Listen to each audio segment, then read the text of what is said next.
mbote nabino mbote bonsoir nabino balandi nabiso nyonso ya Kuli Media Télévision na émission nabiso ya Bosolo na Bayeba Kenda Sango. Voilà.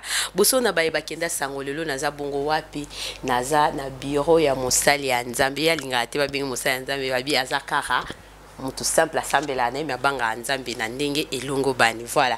Je suis avec lui, c'est qui le frère Bob Kabessa oyo azabongo acteur, comédien, asala acteur, cinéaste, asala ba film mais atambola na ndenge elongo bani. Voilà, naza na ye lelo tokobeta lisolo ya carrière na ye, abanda bongo wapi art na ye parce que azape moko na bae bakenda sango tokosolola après wana tokokota pe na makambo ya Nzambe parce que ye assemblea trop ateya kapé. Voilà, parce que j'ai déjà assisté à plusieurs reprises bipai aza côté ya ba na Nzambe tokosola netoye bamboka na biso tozokende wapi tozomona basali ya Nzambe lelo mitaka na bango eza polele baza ko betisa biso ba brebi na bango mabaku baza ko zongisa biso sima toza komona ba mususu ba mibali na ba mibali baza ko s'accoupler.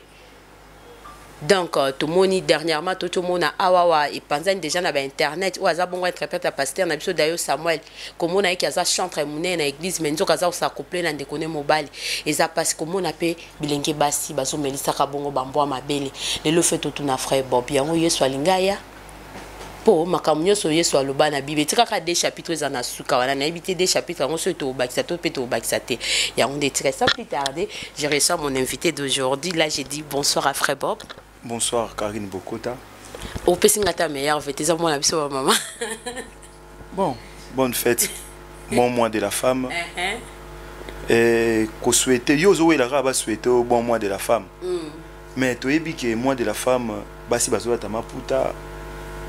Moi c'est ça ka maputa te. C'est anglais ou là ti j'ai pas m'cousser donc pour respecter peu mois de la femme te. Frère Bob, moi c'est ça maputa te. Moi c'est ça mutu. La femme congolaise c'est l'épargne. Et bon, même pas congolaise, la femme africaine c'est l'épargne. Bien sûr, mais la femme c'est la tête, c'est pas une panne. Bon, na ebisi au rapport il peut taper ça là, grande dame, tu comprends? Ok, prochaine émission, je serai en panne. Voilà. Okay, frère Bob Toeba, ni frère Bob Belé, bah mon akoka na théâtre, mais bah il raté frère Bob banda au monde en théâtral ni au banda qui na groupe ni est-ce que quand Nzambe interpellé que quand bah mon bouffe parce que Bobo ya kalanga e baza ba boucle d'oreille, mais bah mon bouffe. Na ebité sur révélation ce peu mona qui déjà que Yesu yango ye yanga ya yo mi kangoli na déjà avant. Ngai nazwa grâce ya kutana na bienvenue to Kebana Caleb. Ce qui na comment dans monde artistique, c'est grâce à lui. Et na bossa na raté les premiers jours na kutana na ye. Ayebisanga que Sinarc et association ya ba jeune bazan objectif moko c'est gagner les âmes à travers les médias. C'est ce qui m'avait incité même à entrer dans Sinarc.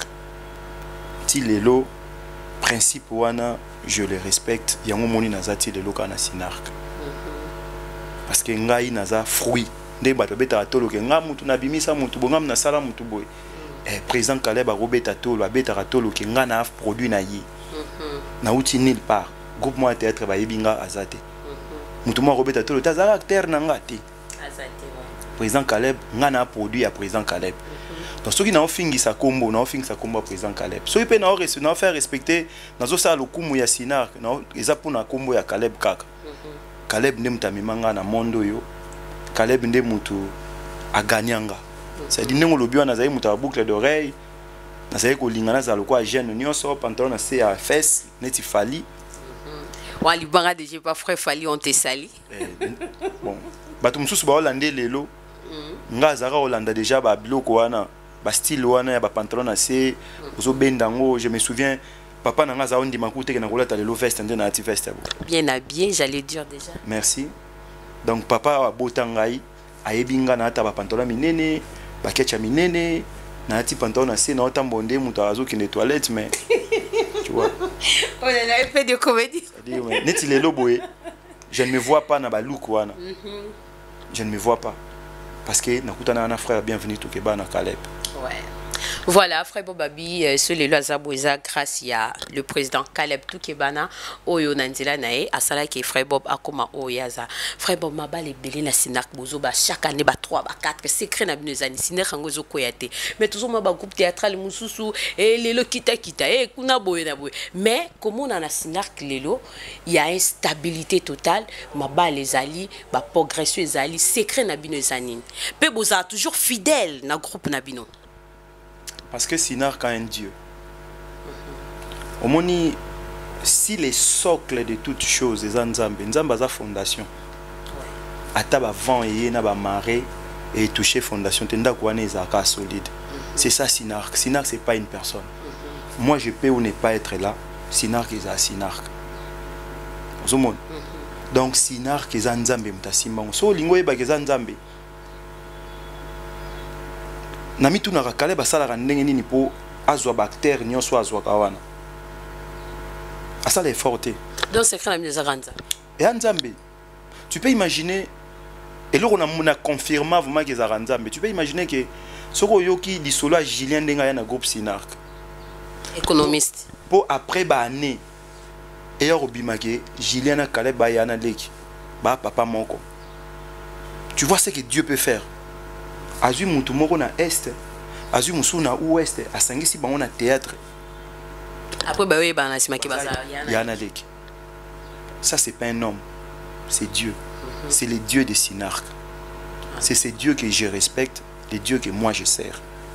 Et on a été vice-président. Tu as Azala vice-président avant Baye Bakutu Gazara. Avant Baye Banke Bazabandiko. Ouais. Oh là là. Donc Dieu est tellement merveilleux. Dans la histoire, il y a bactère nyon soit Sinark nde baya. Dans la histoire, on comprend que c'est Dieu. Et puis Dieu a yebi pour nani na sangisa biso nyon soana. Il a un objectif. Tozara na complémentarité moko. Na ebité nga chaque fois na Sinark. Na zonga raté sans que na zwelo ko moasika. Toko beta masolo nyon soto seki, to beti masolo mokili. Masolo nyon soto ko beta biso ta bactère comédien. Toko seka to beti masolo na biso mais poto chité. Il faut que le mot boya nzambo zwa jour wana. Donc non to kabona te sans que recevoir le mot de Dieu. Donc mutu mo ko tsaka débat moi mama nzambe et le mot zaki na ngoto zui. Ça a toujours été ainsi na Sinark. Et chaque fois na Sinark na zonga ka na quelque chose. Donc il y a un moni je suis là. Voilà frère Bob to beta maswa mokili po yo moko peka okeko tumola pota yango ya mokili. Comment on a été mikolo yo? Avant na kota penza na kati ponga linga kokota, je demanderai d'abord à Dieu donner maweja à balancer na biso ba image wana parce que naza na ba vidéo na ba photo avant na kota penza na kati. En tout cas Dieu donner maweja balancer nga nano ba image wana. Frère Bob ngana bino to cholanda ba image wana na bino ba yebuza na sima etando ike bomoni bino moko frère Bob. Ndenge Bible loba. Yesu aye déjà ou bien azana nzela. Yesu azalaka déjà. Apocalypse 3:20. Otanga ngote. Ah nzambe na tamwe na iPad na ngate fena kota na kata Apocalypse wana. Na linga ka Apocalypse wana te na tanga version so meso fouiller. To cholandanga na frère Bob ndenge bana basi ba omesa bana ba nyau mabele bazo sa couple na bambwa. Totali image mususu ndenge musali ya nzambo atele makali boso etumbelo. Nazonga na nsima frère Bob, est-ce que mutu nyonso akotel maliboso etumbelo na chair? Bon, la chair est sacrée. Moni est sacré.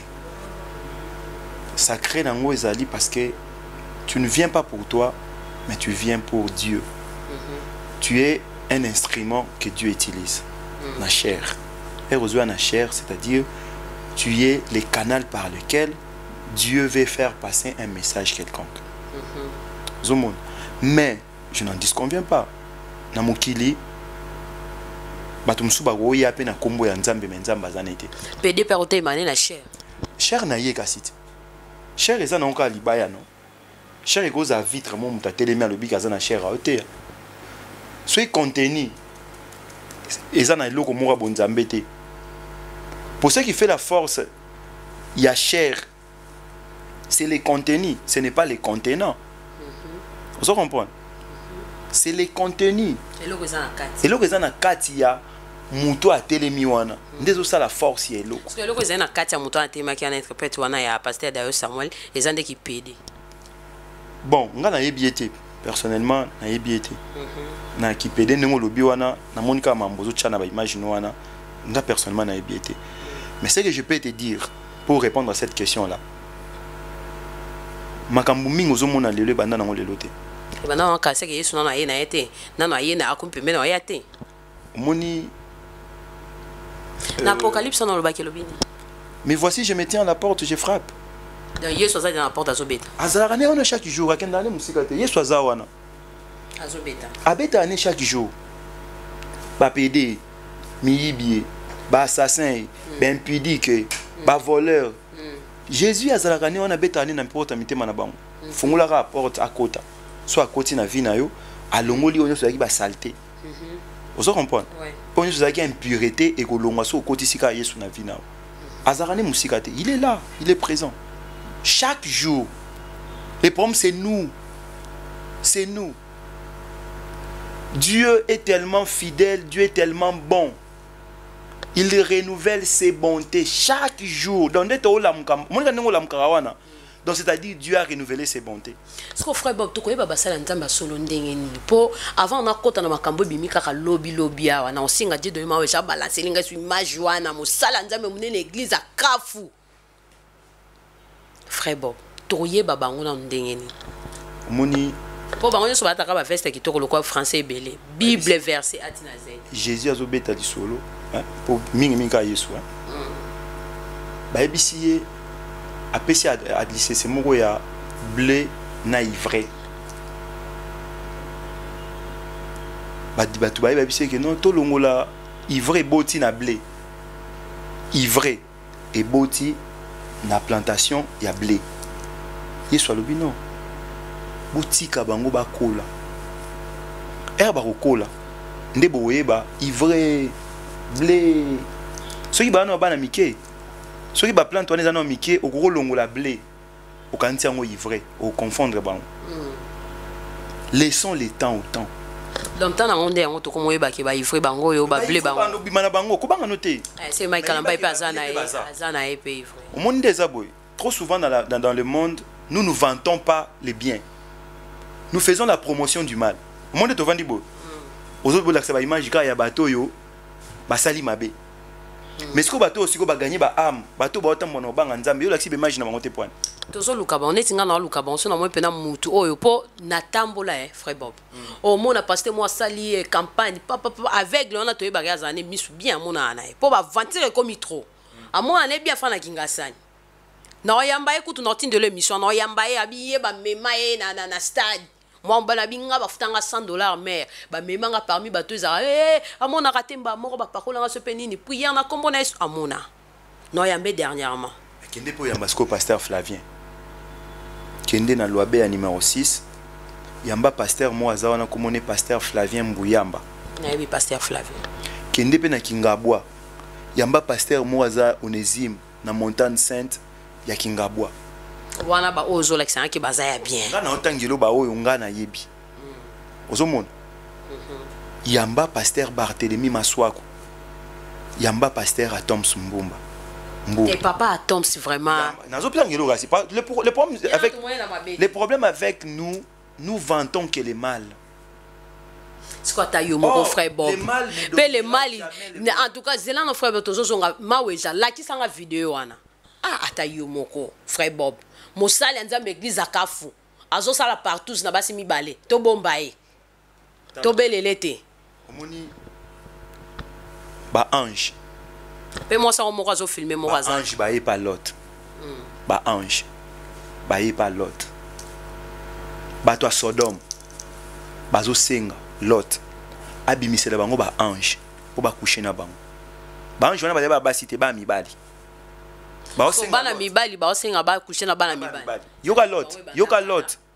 yoka lot mtabanga nzamba habité wana ba paya nanga de préférence na pesa bino bana nanga ya basi bo abiser na bango mais bango ba boyi c'est ba Jean bazai kitoko bazai kana besoin ba coucher na bana mibali c'est marrant qui pédé bana on kala c'est là où je voulais te dire donc tina Bible déjà c'est là où je voulais qu'on arrive Il y a des choses que vous voyez aujourd'hui, ça n'a pas commencé aujourd'hui.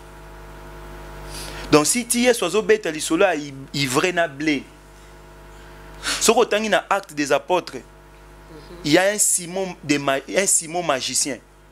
Babi dans cette contrée là, il faisait la terreur. On avait peur de lui. Simon le magicien. Dans Actes des Apôtres. Vous comprenez?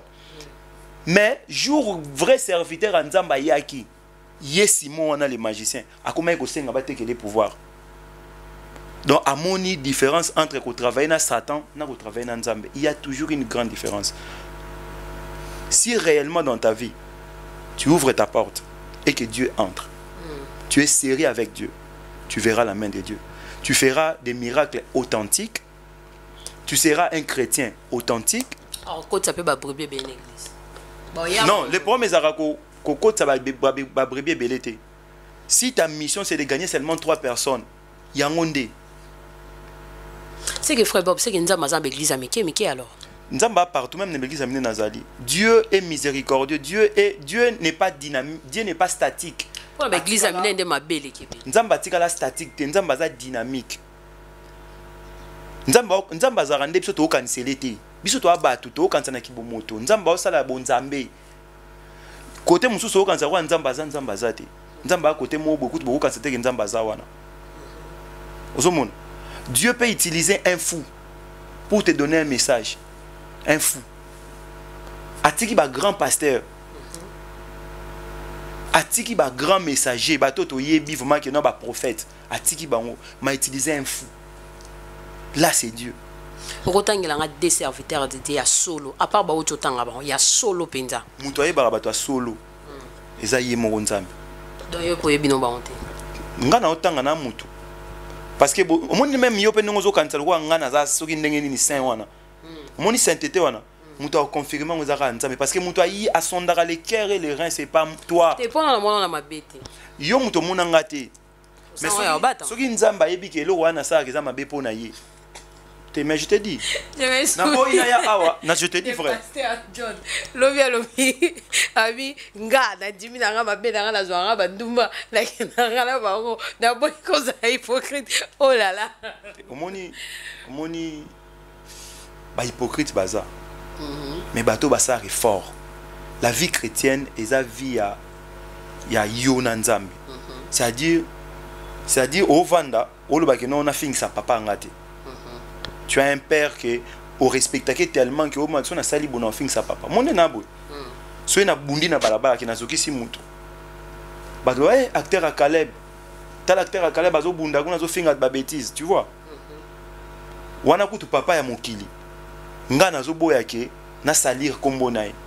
Bon siko nzambe na likolo. Mais comment on appelle papa ndingo lobi papa ya mokili? Azoboya basali comme on a zongi sous moi si ma kota la pasteur Moïse Mbie azo la droit de réponse et pas Mike Kalambay. Comment on a qui Mike Kalambay bima l'église neza malam tomabe. Mais j'ai suivi extrêmement il y a vidéo à Moïse, pasteur Moïse. Na sepeli po lobby à ko répondre ba touté. Mais mon candidat le bagi kende na Instagram. C'était prévu à répondre ma bien à répondre té. C'est-à-dire à comprendre à comprendre que bitumba o azanango ya bitumba ya nzoto teza ya molimo batu ba linga ba fragiliser église. Au moni batu j'ai des amis moi. O zaso vaina bango souci na e majeur akango na mabe. Au monde yo zolo ba monde yo bakana ke non o beta tolo wana. Yeba ke na batu. Na tambula na bango na vanda na bango na sala na bango. Mais souci na bango za ke bakanga na mabe. Po to lo ba ke to aka batu. On se comprend. Na yebi bango. Ouais. Na bo cité ba comme on a bon mais na yebi bango. Moi quoi ebisanga yi mon ami ici à Médard, ebisanga lobi azan États-Unis. Ici à Médard, ebisanga lobi Bob, ngande na bu na ndima kote kwa frère. Na tuni epoani na bi ndima ka frère so okomi na mbongo ebele donc ne na vandi boina na $5,000 et si na sali ba dépense nyonso mais 5,000 mo etikali musala osala ngo ezate. OK église. Yo pour qu'il y ait église. Alors ebisinga bongo donc c'est-à-dire pour na ye, il faut na koma na mbongo ebele. Na obanga ka nzambe nda ondima na omi chrétien. Donc tant que non na comme na mbongo ebele te. Na nga normal. ye pour ça ça donc abi qui chrétienté na nga wana ezaka pona ampiaka sur bongi ozomona niveau donc c'est à dire défi na nga pe défi na nga na yezake na ebisaka ye ata na sombi immeuble non zakanga tu me verras toujours à l'église bato ba yebinga na église ba yebina lala na se quand la veste hôtel et lobela ngelo monte na yebi nga moda na sister et bato ba yebinga n'importe quelle église arate église na sambela nga sona ke église na munika tozo adorer nzambe wa nzambe ona linga mingi je dors par terre na fuka makana to landanga na yo conseil ni okopesa soyons vrais moni kosakana ko nzambe za mabe makasi to sakana biso na biso mais so komi na nzambe to tika aventure tozo blasphémer na niveau moko ya osakana te to mo toucher ba point mususu to ko toucher te donc muto on dit ma maka ke ça ba bêtise na église ou là ça na balabala na ba quartier na bango ba bien que non jeune moi quartier ça ané licro ça passe ba ebi ok na musala no so sala soki na pinete na sala na pain victoire bo ebi ke na sala na pain victoire na nga aventure na musala ça passe ba ebi ok non jomo boye a sala na ye a vivre na ya renyaka na ye c'est normal mais à l'église là où David dit je suis dans la joie lorsqu'on me dit allons dans la maison de l'Éternel parce que c'est de là que Dieu déverse ses bénédictions. Dit tu pars jouer là où Dieu déverse ses bénédictions.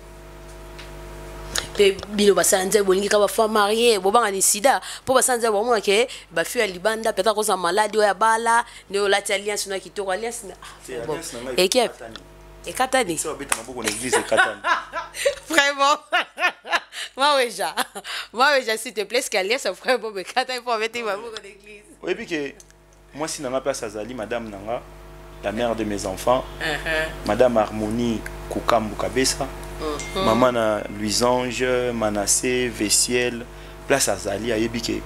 Et là, que ça, là, nga Marie, ça a noté. C'est sa place d'abord. Et la place de l'Éternel dans ma vie. Ce n'est pas Namuna Batuna Banuna Ba mais Bana Basi 5-6 Libana. Vous comprenez? C'est-à-dire, il y a un autre ça là. Na respecterai ma casse ya yebi ata yebi te na oyebi na TV na respectera yo comme je respecte mon Dieu. Mère vraiment va respecter quand moi je suis d'accord avec lui.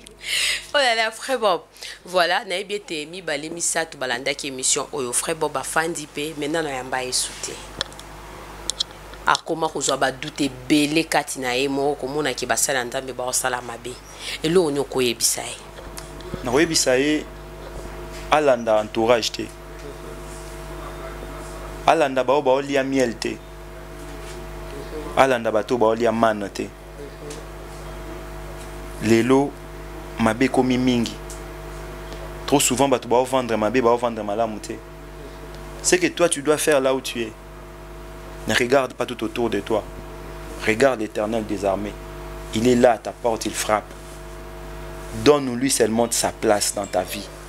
Tu verras, tu feras plus que Bao quand ça va grand. Ils ne sont pas grands. C'est toi qui seras le plus grand lobby. Ils vont commencer à t'envier. Bango bando mona yo likolo. Bango ba tika anase. Soro lingo ye ba force na o. Kutana bato batambola mabe bango mene ba bi force na o. Place yo zali, zala modèle. Zala mutaba principe. Yango nde esa la force na o na mokili. Kolanda mamu bato ba osala te. Quand on a des camarades nanga kwea ranaye aza bien tala kutu abimana basi bato aza bien kolandangote yo demeure dans la présence de Dieu. Bible na Bible ba na Bible solo moko chaque fois na lobango et ça la kanga malili lisolo ya pauvre Lazare na l'homme riche. La Bible dit il y avait un homme riche azaki kolata fin lin. Donc il reconnaîtra qu'il y a dans la Bible car na bilamba zarola tananenga zarolia. D'une part il y avait l'homme riche, de l'autre part il y avait le pauvre Lazare. Azaki na ba il sert, azako kemandé, azolu kakuto ata l'homme riche a boire qu'il a ta ba miette. Mais ce que j'aime dans cette histoire c'est que un jour l'homme riche a Koufi. Les pauvres Lazare aussi a Koufi. Donc c'est-à-dire, quel que soit ce que tu fais, quel que soit ce que tu es dans le monde, tu finiras par mourir. Mais la suite maintenant de l'histoire, au Kendewapi, parce que la suite de l'histoire, Nezara Kitoko. Lelo c'est bien bon, batuba mono moi si mpembe, ou la tarabaji pa mikuse, o yo yo betarato longa na bimarana ba mibala danger, ngai na danger, nga na kanga quartier. Bah ça va betarato na jeu des amis comme ça. La jeune garçon mususu soit sa parole pour de la tiblo amatoi, a moins le roi yé donc ba signer sur quartier ayi. Yé mbongo na yé fois kenda sombi ba so. Au moins to fa une tobeta masolo. Je connais une petite sœur. Là qu'il y a Julien Jeff Kabangu. Mes condoléances à la famille Kabangu. À Koufi. Naïbi Gisèle wana personnellement. Parce que Gisèle a autant bon, a autant na ex-copine nanga moko na limité wana na université. Gisèle était parmi les pires camarades ya ex-copine nanga wana. Mais le longa na obeta no lisolo bo ya Koufi. C'est na ko era Koufi bongo nda yebi pas ça okende. Qu'on ne nous trompe pas. Il y a toujours une fin dans Maramounios.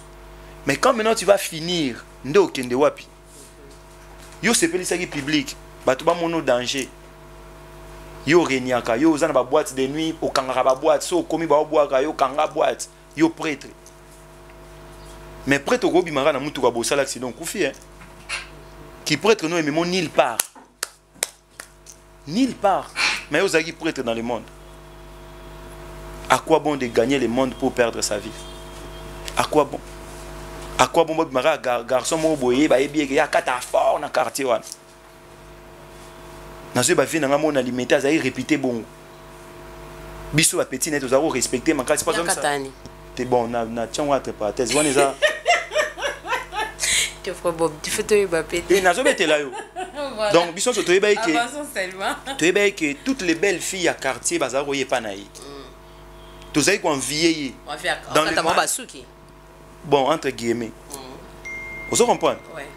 À ça qui touche à tout. Ah voilà. Tout ça qu'on vanter, il vient de à Zara Bogar, à Zara danger, à Zara danger. Vous comprenez? Mais il y a une fin. Il y a une fin dans tout ça. Donc, bino batubola nangai, ba fan à Sinak, ba fan nangai, ba fan à partout. Un conseil d'amis, un conseil de frères, un conseil à jeunes, le cola bino. Ba so wana bo mela ba drink, ba diam, ba bomo mela ba drogue, ba fi ba mo mela ba drogue, ba fi ba ba shisha. Fi avandi ma boye na ba garçon zo mela ba shisha. Bimi si mpebe shisha yo sara. Ah mela ba shisha. Imatina ma duso zolo. Il y a ça danger. Il y a qui ko la ba modèle nyonso ya kosepelisa bato ake ko apprendre en haut kosepelisa bato na kobina c'est-à-dire y sexuellement à l'équipe espère vous comprenez herba ninga bazo luka ba bongisa na nzambe na bango po lobi ezala bien yazo ke luka nde na ndo sepelisa mibali oko sepelisa mobali ndenge nyonso ko sepelisa e oh là là yango te mte memo na lola te yango te voilà sepelisa nzambe c'est-à-dire ça l'effort que comportement na comment on s'appelle sanzam pour lobiso Koufi herba tu baolela yokuna lokumo zozonga OK papa. Merci. Un mot de la fin pour cette émission. Un mot de la fin, je dirais que Dieu bénisse tous les acteurs du groupe Sinark, en commençant par mon président Bienvenu Tokebana.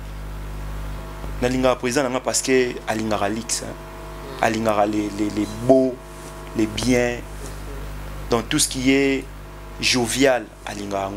Tu vois, ces cadres ici, c'est un très beau bureau. Du président Caleb. Il y a président Caleb, il y a Sinark. Donc, Rozoya na Sinark, tu sens la différence.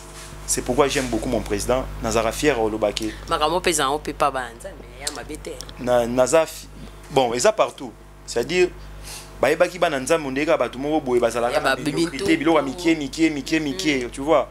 Mais moi excellence pe koti, c'est-à-dire baye oye pena mutune na yena oboye o sepeli pe ke biro Sinark eza biro. Ouais, na sepeli. Ozomona. Et ça li pour ça l'émission na cadre mo eza bien. Na komisi nzambe pona yango na bénir ba membre nyonso a Sinark place bazali. Et que la main de l'Éternel est accompagnée bino partout boza. partout bozali ba membre de sa famille nanga na pamboli bino. Moi je suis qu'une source de bénédiction pour vous, une source de bénédiction pour mes fans, je prie pour mes fans. Sambela pe pour na Kuli Media Télévision. Ya maman Françoise Vida. Maman Françoise oso sala kombo. Oye bien je crois. Na ebio osala kombo na mondo yo. Nzamba pambola yo. Amen. Nzamba bakisela o ezai kozanga parce que monde tozara boye mutako mona kanisi okoki mais yo moko yebia kozaka yo moko makamino senga na nzambe nawo ya ona osenga ke nzamba exaucer prière na yo o salaki o mutu mwa mokila yebite demande na yo wana nzamba kokiselo yango. Nzamba pambola pe Dieu donné maweja nzamba pambola o nzamba pambola Nadine Senga na Suisse, nzamba pambola Beribe ya mutu ya dollar na France, nzamba pambola Cynthia Chitoko, nzamba pambola grand frère nangai Tumbaka Bessa, grand frère nangai Justin Kabessa, nzamba pambola Eric Diatoudi gouvernement na Suisse, nzambe nanga apambola mon ami personnel privé Gladys Kims Kimwamba na Canada. Wana kama nanga moko donc na ebisio na mona mtalinga nzambe lwa mona mwasi wana te ti na Canada mabanga ka nzambe eza yena Nadine Senga talaka mutu akoma pire nga pona mema une église à Voici l'homme veillez de là ça que to koma ba pire mutu oti poto na yeba ke so mutu oti poto ayena Congo ezalaka mema na ba restaurant mema na nini bo meye azoluka na mema e place auto sambela makasi Nathalie na bien toke pas Voici l'homme vendredi. Balongola ba kiti bakanga. To sambela ti 4h à lembite lobi na ngwa zongi sous église. Nde akoma pirnga. Nadine Senga na Suisse. Maman ya Ronel Plamedi, Corneille, Jemima. Camarade nanga Diana Rose na France na Bosanité na mobali no James. Place bozali na pesi bino bambote belé. Ba kombeleke belé so na bandi kotanga wa émission aussi la tepo. Misus pe basili kaka ono boaki bisote bon frère Bob boaki bino nyonso ba o nyonso balinga ngai ba o nyonso vraiment balinga ngai na pesi bino mbote passe bozali Francine mana na Italie na Bosanité Guess mon ami Guess na pesi mbote motema Peter passe bozali na Italie na pesi mbote Charlène comme on est Charlène mais to benga ke Guess e koti ko leka Charlène na pesi mbote motema Peter na Italie na pesi mbote na États-Unis d'Amérique. Et beli beau frère yo ebani ah bon nga na star avant na la pekati na star dans le sens ya mokili partout na za ona nyonso zo pesa mbote boye bana na mokili tinde ko koma bozambe misusu te bana baona bonzambe misusu te bana baona mokili mais yeba ke nga vana ya théâtre président nga yebi nga bazobe nga les chouchous de toutes les filles l'école nyonso na leka na école nyonso na leka na quartier nyonso na vanda batu bavanda nga na ba gombe bayebi na balimete bayebi na mama campagne bayebi na bangaba bayebi ngai naza osa jeté te baninga na nga na tanga na bona kola na bango bayebi yo bando sa jeté nga zo sa jeté lelo so moninga na koma na nga ko seka boye pona mona suite ité na ngote voilà nga zo sa jeté na biso vérité mona luka nga na yaka na quartier na otuna nani bobanga kawa Sofio ba banga na bia nga na kekuna vena nga kaki akewa yebi vena nga kaki akewa vena nga na tilo kole tozaki na bona gombe bayebi petit na bango donc yo boye souvent ma bukayo ya kosaka te et puis lelo moi si nanga azwa fier ya kozwa mobali o nzamba buka lo ngai en tout cas donc na mona ngo pamba ya kosaka te pamba. Ok, voilà, merci à Frère Bob. Nous sommes à la fin de cette émission. Comme Paul disait, comme Paul dit dans 1 Corinthiens, tout ce que j'ai considéré comme un gain, je le vois aujourd'hui comme une perte. Brisement nangai et comment remonte sanga makamwanyo sont comme une perte. Que Dieu bénisse ma belle famille, toute la famille Kukambo, papa mexicain, na pesimbote na maman Brigitte, na pesimbote na papa nanga biologique. Dans cette émission, na pesimbote na papa nanga te. Papa nanga est vivant. Ma mère est décédée, mais mon père est vivant. Mon père, l'inspecteur Maximilien Kabessa, na pesimbote place aux alina maman na baleki nyonso. Nzamba pambola bino. Loboko na nzambe za likolo na bino. Voilà. Moi, j'ai dit d'abord merci à Dieu de Nimaouija qui était derrière ces belles et beaux caméras. J'ai dit merci à Fiesta Nyota, la pastèque du boss.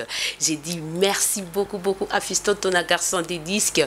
J'ai dit encore merci à Papa Thierry Vita et Maman Françoise Vita. Je vous dis merci, Nalobi, merci Nangebele, à tous les amis d'abord mondial. Là, je vois Papa Cisco Kamba, Terry Manzete, Papa Alain, Yakitoti de Kitoti, Malmo, Diogo Babi, pied gauche magique, tout en gauche, Bandali sous qui partout, gauche, magique. J'ai dit merci à Yaedi et Momondo qui a Boutou, pied gauche magique, maestro. J'ai dit merci à toi, à Yada Kabelo Lubumbashi, bientôt à Kinshasa dans 2 jours. Donc Yada Kabelo atterrissage forcé à Zozon. J'ai dit merci à Patrick Binda depuis Lubumbashi. J'ai dit encore merci à mon ami personnel, Gloire Liombe, depuis Kisangani. Je te dis merci. Quant à moi, je vous dis au revoir chez vous.